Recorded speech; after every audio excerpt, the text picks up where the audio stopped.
दोस्तों, आप लोगों ने ज़रूर मेरा कम्युनिटी पोस्ट में एक पोस्ट ज़रूर देखा होगा। अगर आप लोगों ने नहीं देखा है तो मैं आप लोगों को स्क्रीनशॉट दिखा रहा हूँ। तो इस पोस्ट में मैं दो फोटो को पोस्ट किया था और आप लोग अगर ध्यान से देखते तो आप लोग देख सकते थे इस एक में कलर ऑप्टिमाइजेशन बहुत ही अच्छे है और एक में कलर ऑप्टिमाइजेशन उतना ज़्यादा खास नहीं है।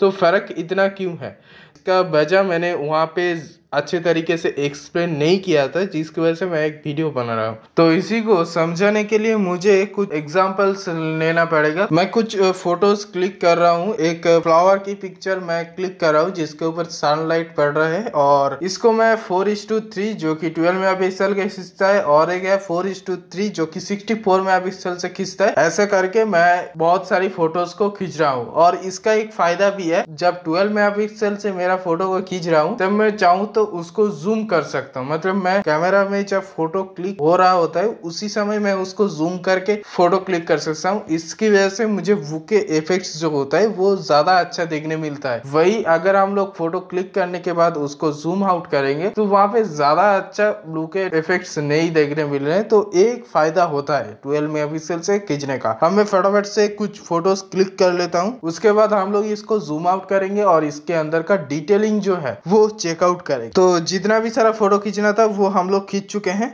और मैं जो पहला दो फोटोज क्लिक किया था वो दो फोटोज मैं आप लोगों के साथ शेयर कर रहा हूँ। इन दोनों फोटोज में आप लोग डायरेक्टली देख सकते हैं कि इसमें डिटेलिंग और कलर ऑप्टिमाइजेशन के बारे में। तो पहला जो ट्यूबलाइट की फोटोज मैंने वहां पे एग्जांपल के लिए दिया था, वहां पे आप लोग अगर 64 मेगापिक्सल कैमरा से जो खींचा गया है उसको अगर देखेंगे तो वहां पे ट्यूबलाइट का जो ब्राइटनेस है वो ज्यादा देखने मिल रहा है। इसकी वजह से ट्यूबलाइट के जो बॉर्डर्स है उसका डिटेलिंग कम हो रहा है। लेकिन वही अगर हम लोग 12 मेगापिक्सल की बात करें तो वहां पे ट्यूबलाइट का जो कलर है वो बहुत ज्यादा डिम कर दिया है। मतलब वहां पे ऑप्टिमाइजेशन बहुत अच्छी तरीके से किया है। तो इससे हम लोग बता सकते हैं कि यहाँ पे कोई भी अगर ऑब्जेक्ट रहता तो 12 मेगापिक्सल से ज्यादा अच्छी तरीके से उस ऑब्जेक्ट की फोटो खिंचवाता था। लेकिन वही अगर हम लोग डिटेलिंग की बात करें तो कोई भी पार्ट को अगर आप लोग यहाँ पे जूम आउट करते हैं तो यहाँ पे भी आप लोगों को ज्यादा अच्छी डिटेलिंग मिल जाएगा 64 मेगापिक्सल की तुलना में। और वही अगर हम लोग इसका साइज को देखने जाए तो 64 मेगापिक्सल से जो फोटो खींचा गया है वो 20 MB का है और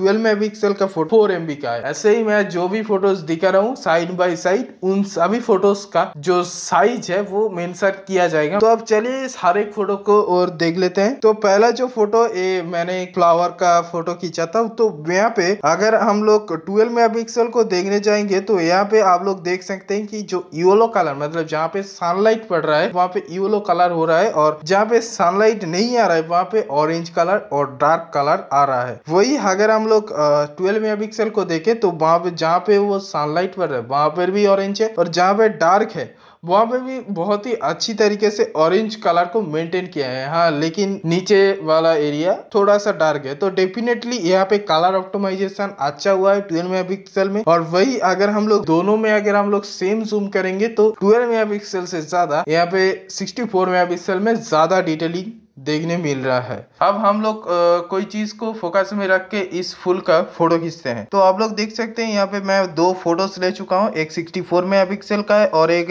12 मेगापिक्सल का। अगर हम लोग 64 मेगापिक्सल को देखने जाएंगे तो इसका नीचे जो फूल है उसके ऊपर सनलाइट डायरेक्टली पड़ रहा है और इसके ऊपर प्राणी भी बैठा हुआ है और फूल भी है। तो ये एक परफेक्ट कॉम्बिनेशन हो चुका है। तो इसमें हम लोग देख सकते हैं कि फूल के ऊपर सनलाइट की वजह से फूल येलो कलर हो रहा है जैसे कि पिछले फोटो में हम लोग दिखाया था और वही पतंग के ऊपर रिफ्लेक्ट होकर पड़ रहा है लेकिन उतना ज्यादा अच्छी तरीके से इफेक्ट नहीं कर रहा है। वही अगर हम लोग 12 मेगापिक्सल को देखें तो पिछली वाले की तरह ही यहाँ पे भी सेम ही कलर ऑप्टिमाइजेशन हुआ है, लेकिन यहाँ पे पतंग के ऊपर जो फूल का जो कलर है ऑरेंज कलर वो रिफ्लेक्ट होके आ रहा है। तो इस वजह से इस फोटो को मैं कहूंगा अच्छा दिख रहा है। पतंग की नजरे से इस फोटो अच्छा दिख रहा है 64 मेगापिक्सल के तुलना में। वही सेम प्रॉब्लम डिटेलिंग की अगर देखने चाहे तो यहाँ पे ज्यादा अच्छा डिटेलिंग दिया गया है और 12 मेगापिक्सल के उतना ज्यादा अच्छा डिटेलिंग नहीं दिया गया है। और भी बहुत सारे मैंने फोटो खींचा था, वो सब की लिंक मैं डिस्क्रिप्शन में दे दूंगा गूगल ड्राइव के लिंक, अगर आप लोग चाहते हैं तो चेकआउट कर सकते हैं। अब हम लोग जो बोल रहे थे ना 2x जूम, तो उसको भी एक बार चेकआउट कर लेते हैं। तो 2x जूम तो 12 मेगापिक्सल में ही होता है, 64 मेगापिक्सल में तो 2x जूम का ऑप्शन ही नहीं मिलता है वहां पे, तो जूम ही नहीं कर सकते।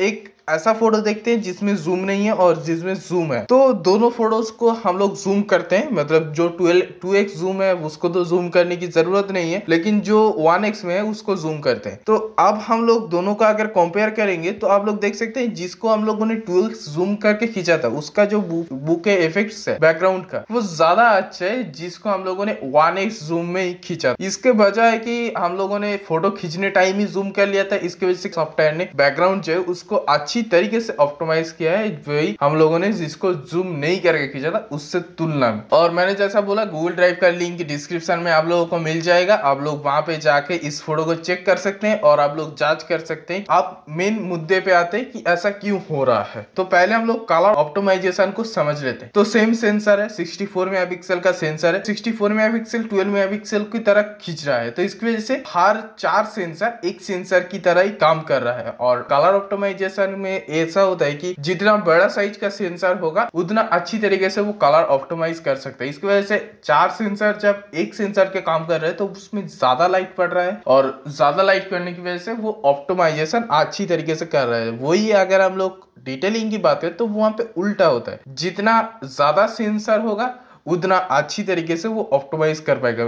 मतलब सेंसर साइज छोटा बड़ा जो भी हो उसमें ज्यादा सेंसर्स होना चाहिए, मतलब पिक्सल्स होना चाहिए। तो यहाँ पे 64 मेगापिक्सल 64 मेगा मिलियन सी सेंसर्स को लेके काम कर रहा है। तो इसकी वजह से हर एक सेंसर में एक एक लाइट सोर्स पड़ रहा है, उसकी वजह से वहां पे ऑप्टिमाइजेशन तो अच्छा नहीं हो रहा है, लेकिन वही 60 मिलियन सेंसर मिलके एक फोटो को बना रहा है। इसकी वजह से 60 मिलियन सब कलर्स प्रोड्यूस हो रहा है। इसकी वजह से कलर ऑप्टिमाइजेशन तो अच्छा नहीं आता है, लेकिन वहां पे डिटेलिंग अच्छा आ जाता है। तो वही रीजन है 12 मेगापिक्सल जो डिफॉल्ट दिया जाता है उसमें ज्यादा कलर ऑप्टिमाइजेशन क्यों होता है और उसमें डिटेलिंग क्यों कम रहता है। और अगर हम लोग इस दोनों का यूज को बताने जाए तो पहला तो यूज है कि आप कहीं पे घूमने गए हैं या फिर नॉर्मली फोटो खींच रहे हैं, वहां पे आप लोगों को 12 मेगापिक्सल की जो सेंसर्स है मतलब 12 मेगापिक्सल को यूज करके फोटो खींचना चाहिए।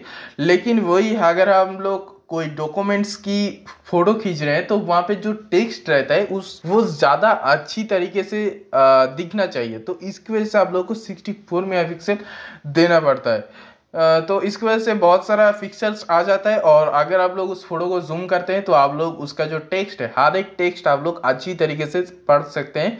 तो आई होप आप लोगों ने इस छोटा सा जो कम्युनिटी पोस्ट मैंने किया था उसका जो मीनिंग है वो समझ चुके होंगे। अगर समझ चुके हैं तो वीडियो को लाइक कर दीजिएगा, चैनल को सब्सक्राइब कर दीजिएगा अगर नहीं किया है, और अगर आप लोगों ने करके रखा है तो आप लोगों के लिए सैल्यूट। हम लोग मिलते हैं अगले वीडियो में कुछ, तब तक के लिए जय Hind. You are so heartless, and you don't care, and I don't even know what I've been fighting